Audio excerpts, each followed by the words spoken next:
Hi guys, I'm Megan. And I'm Wendy. And we're talking Big Brother week something big. 8, 9, I've lost count.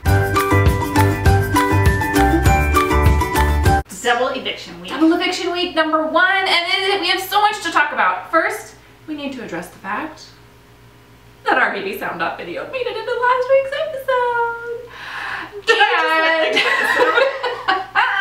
And we have an entirely separate video. We're going to be addressing that and some of the lovely tweets that came our direction after that video. But we'll link that video down below. But we need to talk about Liz and Austin.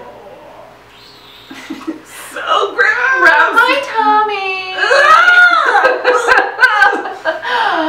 Now, I am sorry that it's not a showmance that is going to last outside the house. My belief is Liz made the announcement this week that she is like, oh, I'm coming around to Austin. I think she's full of it. I think she realized that she's going to look like a jerk on television when she's saying that she's just using Austin. And so now I think she's playing. So do you think it's her sister that talked her into it? Like, don't you know? Do I sound like her? They're very pretty girls. Okay.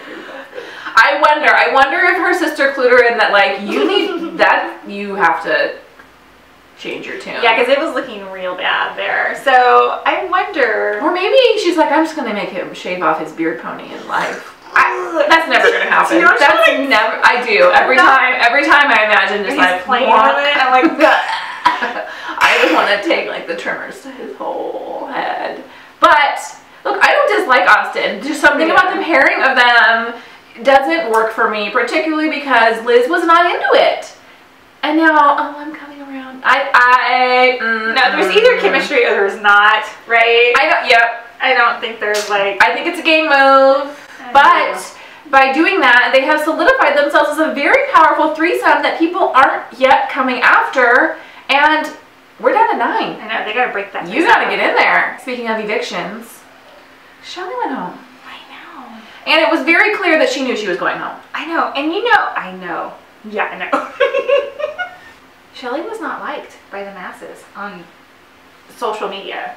She was not. No. Like, people were happy to see her go. And maybe it was because of the Clay Shelly thing. I don't know. I like Shelly. So do I. I thought she was smart.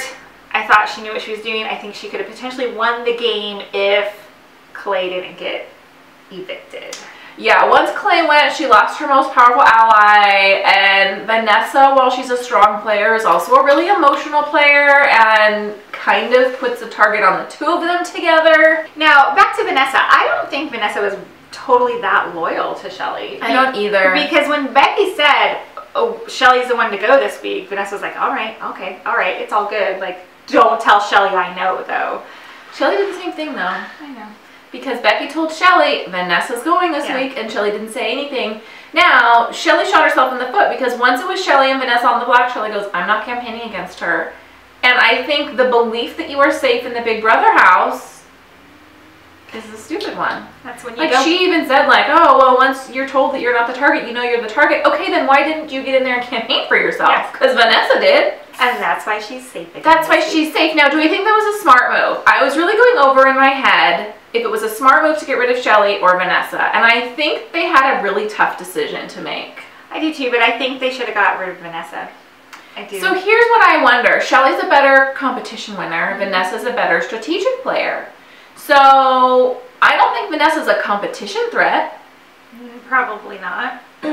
But her play as such an emotional player, and I have heard her say, like, I'm not emotional. She's so much. She is so quick to, like, get upset and cry, and then on top of that, she will, like, flip out and, like, demand answers of people, like, without really, like, letting it sink in and, like, do you know what I'm talking about? Like, she went to Steve and was like, Steve, do I have your vote? Do I have your vote, Steve? Yeah. And he was like, well, I don't know, because I don't think you have the votes of the house, and it doesn't make sense for me. And she was like, well, I don't think that's fair. We haven't seen her work with Steve once. He doesn't owe her anything. I know. So the fact that she is living in this fantasy world, that she's owed something by him.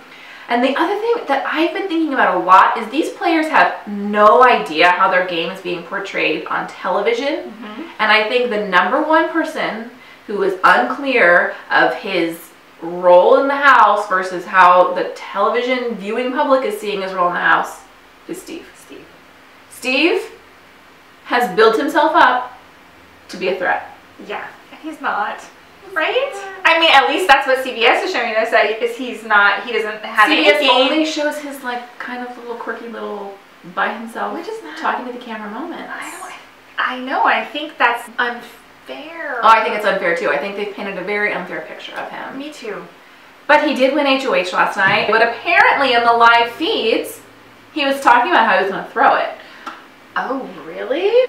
But he messed up his nominations, I think, in my personal opinion. So who do you think you should have put up? I think he should have put up Becky and James.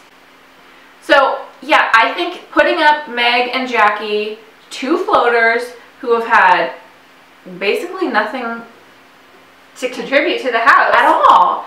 One thing we didn't see last night that we see in a lot of double eviction nights where there's that 1 hour eviction is the strategizing, where they're pulling them into the room in those 2 minutes they have in between competitions and the nominations. And we saw none of that. We saw nobody campaigning. We saw no discussion. I think everyone thought they were safe and nobody really knew because Steve's a wild card. All I saw was like Meg very upset while she was sitting there on the block, and then Jackie, who was non-reactive, and then and Steve was like kind of freaking out, like, I need to figure this out, or whatever. Jackie was a throwaway nomination. That was a waste. That Jackie's the person you keep around until the end because nobody's going to vote for her to win, and she's not a power player. I really think you should have gone Liz, Julia, and if there was a replacement nominee, gone Becky, and then you would have had all his bases covered. Or Liz, Julia, backdoor Austin. Oh yeah, that's really smart. On the live feeds, that was Johnny Mac's plan. He said if he won HOH this week, he would have. Really? Okay, guys, let us know your thoughts on this crazy week in Big Brother in the comments down below. We will be back next week with another recap video on Sunday, and we will see you very soon. Bye, guys. Bye.